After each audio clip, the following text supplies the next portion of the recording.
எனது அன்பு நேயர்கள் அனைவருக்கும் மனமார்ந்த இனிய வணக்கம்.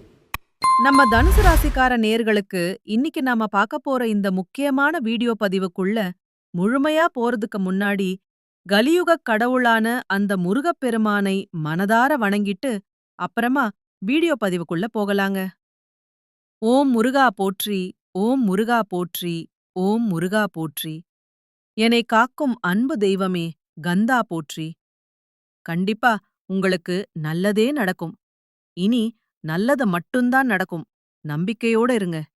பொதுவாவே நம்மளோட தனுசு ராசிக்காரங்க சுபாவம் எப்படி தெரியுமா? அவங்க ஒருத்தர்கிட்ட பேசும்போதும் சரிங்க, இல்ல ஒரு முக்கியமான செயல செய்யும்போதும் சரி, இந்த செயல நாம செய்யலாமா? இந்த வார்த்தைய இவங்க கிட்ட போய் சொல்லலாமா? இதனால நம்மளுக்கு எதிர்காலத்துல ஏதாவது பிரச்சனை வருமா? இல்ல நம்மள சுத்தி இருக்கிற மத்தவங்களுக்கு இதனால ஏதாவது சங்கடம் வருமா அப்படின்னு 1க்கு 2 முறை ரொம்ப தீர்க்கமா ஆலோசனை பண்ணிதாங்க இவங்க செயல்படுவாங்க. அவசரப்படவே மாட்டாங்க. குறிப்பா சொல்லணும்னா குறிவிலகாத அம்பு போல தன்னுடைய குறிக்கோள் தவறாம இவங்க வாழ்ந்துகிட்டு இருக்காங்க. அது மட்டும் இல்லாம பெற்ற தாயை போல ஒரு பாசமான அன்பு உள்ளம் கொண்டவங்களா இவங்க இருக்காங்க. அடுத்தவங்க ஐயோ இது நம்மளால செய்ய முடியாது அப்படின்னு சொல்லி ஒதுக்கி வச்ச காரியத்த கூட இவங்க ரொம்ப அழகா திட்டம் தீட்டி விடாமுயற்சி பண்ணி அந்த காரியத்தில மாபெரும் வெற்றி அடையக்கூடியவங்களா இவங்க இருக்காங்க. இவ்வளவு அருமையான அற்புதமான நற்குணங்களைக் கொண்ட என் அன்பு தனுசு ராசிக்கார நேயர்களே, எல்லாரும் எப்படி இருக்கீங்க? நல்ல ஆரோக்கியமா இருக்கீங்களா? ஏங்கம்மா, நீங்க வேற எங்கள பார்த்து இப்படி ஒரு கேள்வி கேக்குறீங்களே? எங்கள பார்த்தா இப்ப இருக்கிற நலமையில ஆரோக்கியமா இருக்கிற மாதிரியா தெரியுது அப்படின்னு உங்க மனசுல நீங்க நினைக்கிறது அப்படியே எனக்கு புரியுதுங்க. கலங்காதீங்க தனுசு ராசிக்காரர்களே. உங்க வாழ்க்கையில இப்ப இருக்கக்கூடிய இந்த கஷ்டமான சூழ்நிலை எல்லாமே இனி வரக்கூடிய காலங்கள்ல ஒரு கானல் நீரா அப்படியே மறைஞ்சு போக போகுது. உங்க வாழ்க்கையே இனி ஒரு அருமையான வசந்தமான வாழ்க்கையாக மாறப்போகுது. இதுநாள் வரைக்கும் உங்கள வேண்டாம் என்று சொல்லி உதறி தள்ளிட்டு போன உங்க சொந்த பந்தங்கள் எல்லோருமே இனி வரக்கூடக்கூடிய காலங்கள்ல உங்கள தேடி உங்க வீட்டு வாசலுக்கே வரப்போறாங்க. அது மட்டும் இல்ல, உங்க குடும்பத்துல சுபகாரியங்கள் ஒண்ணுக்கு பின்னாடி ஒண்ணா அடுக்கடுக்கா நடக்கப் போகுது. மிக முக்கியமா உங்களுடைய உடல்நிலை ரொம்பவே ஆரோக்கியமா தெம்பா இருக்கப் போகுதுங்க. நீண்ட நாளா திருமணம் ஆகாதவர்களுக்கு அந்த திருமண தடை முற்றிலுமா நீங்கி உங்களுக்கேற்ற சரியான வாழ்க்கைத் துணையோடு சிறப்பா திருமணம் நடக்கப் போகுதுங்க. அதேபோல குழந்தை பாக்கியம் இல்லாதவர்களுக்கு அழகான குழந்தை பாக்கியம் கிடைக்கப் போகுதுங்க. அதனால தனுசு ராசிக்காரர்கள் எப்பவுமே மனச மட்டும் தளர விடவே கூடாது. வாழ்க்கையில என்ன நடந்தாலும் எதை இழந்தாலும் கவலைப்படாம அந்த கிருஷ்ண பரமாத்மாவை நினைத்து மனத எப்பவும் அமைதியா வச்சுக்கணும். பிரச்சனைகள் இல்லாத மனிதர்களே இந்த உலகத்தில இல்லவே இல்லங்க. எல்லோருக்கும் ஏதாவது ஒரு ரூபத்துல ஒரு கஷ்டம் இருக்கதான் செய்யும். சிலருக்கு அரசாங்கத்துக்கோ இல்ல தனியாருக்கோ கப்பம் கட்ட வேண்டிய இக்கட்டான சூழ்நிலை வரலாம். அதை நினைத்து வருத்தப்படாமல் நீங்க தைரியமாக இருக்கணும். ஒவ்வொரு வாரமும் பார்க்கும்போது தனுசு ராசிக்காரர்கள் சில சமயம் ரொம்ப உற்சாகமாகவும் சில சமயம் ரொம்ப சோர்வாகவும் இருப்பாங்க. ஆனா முடிஞ்ச வரைக்கும் ஒரே மாதிரியான மனநிலையில இருக்க நீங்க முயற்சி செய்ய வேண்டுங்க. மற்றவர்கள் உங்களைப் பத்தி என்ன சொன்னாலும் தெளிவான மனசோட தெளிவான சிந்தனையோட நீங்க செயல்படுறதுதாங்க உங்களுடைய மனசுக்கும் நல்லது, உங்களுடைய உடம்புக்கும் நல்லது. தனுசு ராசிக்காரங்க எப்போதுமே தங்கள் மனதில் ஒரு விதமான தைரியத்தை ஆழமா பதிவு செய்து கொள்ளணுங்க. உங்க வீட்ல ஒருவேளை கெட்ட சக்தி இருந்தா கூட உங்க தைரியத்த பார்த்து அது தானாகவே வெளியில போயிரும். எதற்கும் பயந்து போய் வீட்டுக்குள்ளேயே முடங்கி விடக்கூடாதுங்க நீங்க. இப்போ சில எளிய பரிகாரங்களை பார்க்கலாம். வியாழக்கிழமைகள்ல உங்க வீட்டு வாசல்ல சூரத்தேங்காய் உடைத்து பச்சை கற்பூரம் ஏத்தி உங்க வீட்ட சுற்றி உப்பு போட்டு அந்த உப்பை தண்ணீரில நல்லா கரைச்சு இரவு நேரத்துல வீட்ட சுற்றி ஊற்றி மறுநாள் காலையில அந்த தண்ணிய ஓடும் நீரில விட்டுடணுங்க. முடிஞ்ச வரைக்கரைக்கும் மஞ்சள் நிற ஆடையை அணிய பாருங்க. அப்படி இல்லைனா மஞ்சள் நிற கைக்குட்டை இல்லனா பேனா போன்றவற்றை நீங்க பயன்படுத்தணும். வியாழக்கிழமைகள்ல மஞ்சள் கலந்த நீரை உங்க வீட்ல தெளிக்கணும். குரு காயத்ரி மந்திரத்தை ஒரு 108 முறை பக்தியோட சொல்லிட்டு வரணுங்க. வியாழக்கிழமைகள்ல குரு பகவான மனதார வணங்கினா தனுசு ராசிக்காரர்களுக்கு இரட்டிப்பு பலன் கிடைக்குங்க. வியாழக்கிழமை தோறும் தவறாம தேங்காய் உடைக்கணும். பூஜை அறையில தீபத்துல மஞ்சள் மற்றும் குங்குமம் வச்சு தீபம் ஏத்தணுங்க. வீட்டு வாசல்ல மங்களகரமா மஞ்சள் பொட்டு வைக்கணுங்க. ஒருவேளை உங்களுக்கு குரு மந்திரம் தெரியலேனா கவலை வேண்டாம். ஓம் பிரகஸ்பதியே நமக, அப்படி இல்லைன்னா ஓம் குருவே நமக அப்படின்னு எளிமையா சொல்லலாம். இப்படி குருவ வணங்கினா வீட்டில உள்ள கெட்ட சக்திகள் எல்லாமே விலகி நல்ல சக்திகள் நிச்சயமா பெருகுங்க. உங்களுடைய வாழ்க்கையே ஒரு சொர்க்க வாழ்க்கையா மாறி போயிருங்க. சரி, உங்கள் வீட்டில் தீய சக்திகள் இருந்தா நீங்க வீட்ல என்னென்ன தெய்வ புகைப்படங்கள வைக்கலாம் அப்படிங்கறத பத்தி இப்ப தெரிஞ்சுக்கலாங்க. முதல்ல காஞ்சி காமாட்சி அம்மன்.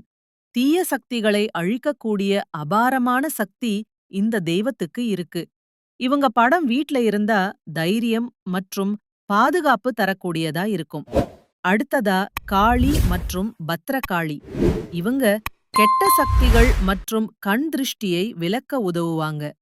பயம் மற்றும் தடைகளை நீக்க இது ரொம்பவே உதவும்.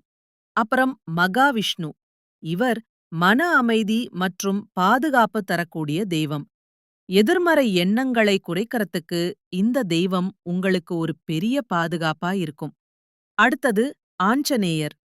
தீய ஆவிகள் மற்றும் பயம் விலக நம்மளுக்கு ஆஞ்சநேயர் எப்பவும் துணையா இருப்பாரு. வீட்டை காக்கக்கூடிய ஒரு காவல் தெய்வமா இவர் இருப்பாரு. பைரவர். இவரு இரவு நேர எதிர்மறை சக்திகளை விலக்கக்கூடியவரா இருக்காரு. வீட்டு சுற்றுப்புற பாதுகாப்புக்கு பைரவர் பாதுகாப்பா இருப்பாரு.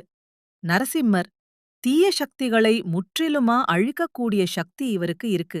சக்தி வாய்ந்த பாதுகாப்பு தெய்வமா இவர் இருக்காரு. கடைசியா சாய்பாபா. இவர் மன அமைதியை அளிக்கக்கூடிய தெய்வமா இருக்காரு. தீய எண்ணங்கள் கவலைகளை விலக்க இவர் துணையாக இருப்பாருங்க. வீட்ல வடகிழக்கு மூலையில நீங்க இந்த தெய்வ புகைப்படங்கள தாராளமா வைக்கலாங்க.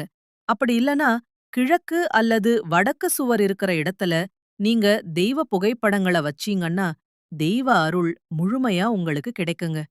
உங்கள் வீட்டில் இருக்கக்கூடிய கெட்ட சக்திகள் நீங்க இந்த சின்ன விஷயங்களை கடைபிடிக்கணுங்க. செவ்வாய்க்கிழமை தவறாம முருகப்பெருமானை வழிபாடு செய்யுங்க. தினமும் மாலை நேரத்துல நல்லெண்ணெய் அப்படி இல்லைனா நெய் விளக்கு ஏத்துங்க. ஓம் சரவண பவ என்கிற மந்திரத்தை தினமும் ஒரு 11 முறை சொல்லிக்கிட்டு வாங்க.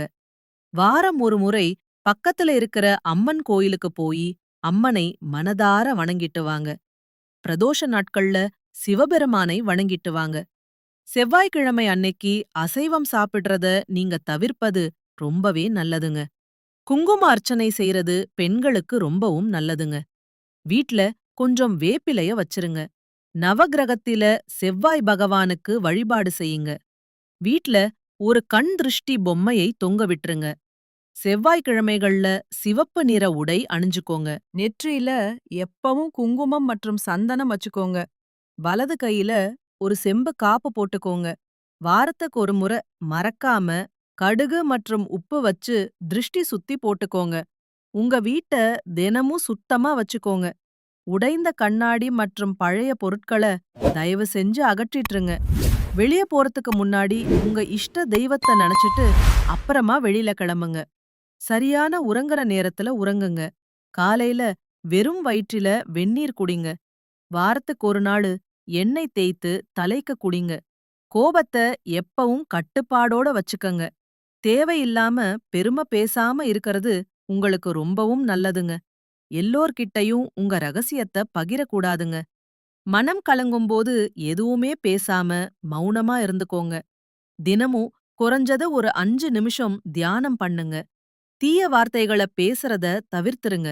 எதிர்மறை மனிதர்களிடமிருந்து கொஞ்சம் தூரமாவே இருந்துக்கோங்க. பொறாமை மற்றும் கோபத்த குறைச்சுக்கோங்க. பிறரை மதித்து பேசுங்க.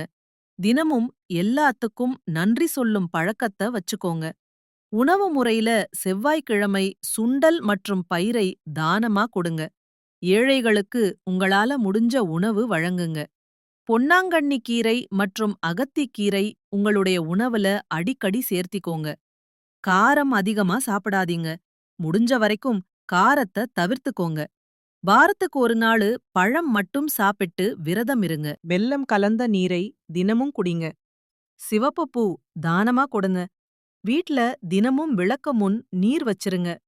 பூஜையில இருக்கிற எலுமிச்சை மற்றும் மிளகாய் வாரம் ஒரு முறை மாற்றுங்க. இரவு தூங்குறதுக்கு முன்னாடி உங்க இஷ்ட தெய்வத்தை நினைத்து பிரார்த்தனை பண்ணிட்டு தூங்குங்க. செவ்வாய்க்கிழமை மாலை நேரத்துல நீங்க செய்யக்கூடிய ஒரு சிறப்பு பரிகாரம் என்னன்னு பார்க்கலாம். ஒரு எலுமிச்சை, 2 கிராம்பு, ஒரு பச்சை மிளகாய் இதையெல்லாம் வாசல்ல வச்சு விளக்கு ஏற்றி முருகனை மனதில் நினைத்து வேண்டிக்கோங்க. இத செஞ்சீங்கன்னா உங்கள் வீட்டில் இருக்கக்கூடிய கெட்ட சக்திகள் எல்லாமே விலகி போயிரும். உங்களுடைய குடும்பத்தில இனி நல்லதுதாங்க நடக்கும். நம்மளுடைய தனுசு ராசிக்காரங்க யாரையும் சார்ந்து இல்லாம சொந்த காலில் நிற்கும் தன்மான சிங்கங்களா இருக்காங்க. இவங்க சிந்தனை வளம் மற்றும் உடல் வலிமை மிக்கவங்க.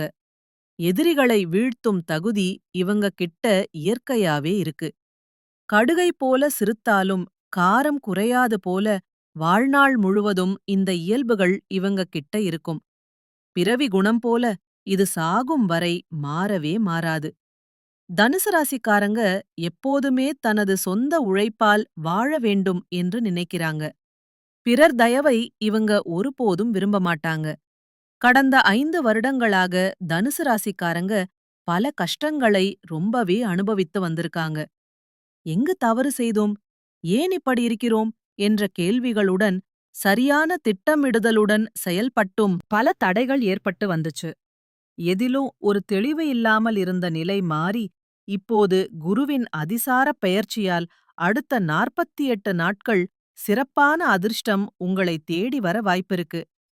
பொதுவா குரு பகவான் ஒரு ராசியில் ஒரு வருடம் தங்குவார். அவர் தரக்கூடிய பலன்களும் மெதுவாகத்தான் வந்து சேரும். ஆனால் அது நிலையான பலன்களை கொடுப்பாரு. அதிசார குரு பெயர்ச்சியால் குரு பகவான் ஒரு வருடம் தரக்கூடிய பலன்களை குறிப்பிட்ட காலத்திலேயே 10 மடங்கு வேகமாகவும் உயர்வாகவும் தரக்கூடிய அமைப்பு உண்டாகிறது. கடகத்திற்கு வந்த குரு பகவான் உச்சமடைந்து தனுசு ராசியை பார்க்கிறாரு. இதனால யோகங்கள் உங்களுக்கு வந்து சேரப்போகுது. குரு தன்னுடைய 5ஆம் பார்வையாக தனுசு ராசியை பார்க்கிறதுனால உங்க வாழ்க்கையில் நல்லதெல்லாம் நடக்கும். ஆசைகள் நிறைவேறும். வெளிநாடு செல்லும் யோகம் கூட உண்டாகும். பணம் பல வழிகள்ல வந்து சேர வாய்ப்பு இருக்கு. சிறு முயற்சி கூட பெரிய பலன்களை கொடுக்கும். உங்க பேச்சின் மூலம் பல காரியங்களை சாதிப்பீங்க. குருவின் பார்வையால் பணவரவு ரொம்பவே சிறப்பாக இருக்கும். வீடு கட்ட உதவிகள் கிடைக்கும். மனதிற்கு நிம்மதி பிறக்கும். உங்களுடைய ஆசைகள் கனவுகள் எல்லாமே இனி நிறைவேறும். உங்கள வேண்டாம்னு உதறி தள்ளிட்டு போன உற்றார் உறவினர்கள் எல்லாருமே இனி வரக்கூடிய காலங்கள்ல உங்களை தேடி வரப்போறாங்க. கவலைப்படாதீங்க. நல்லதே நடக்கும். நல்லது மட்டும்தான் நடக்கும். நன்றி, வணக்கம்.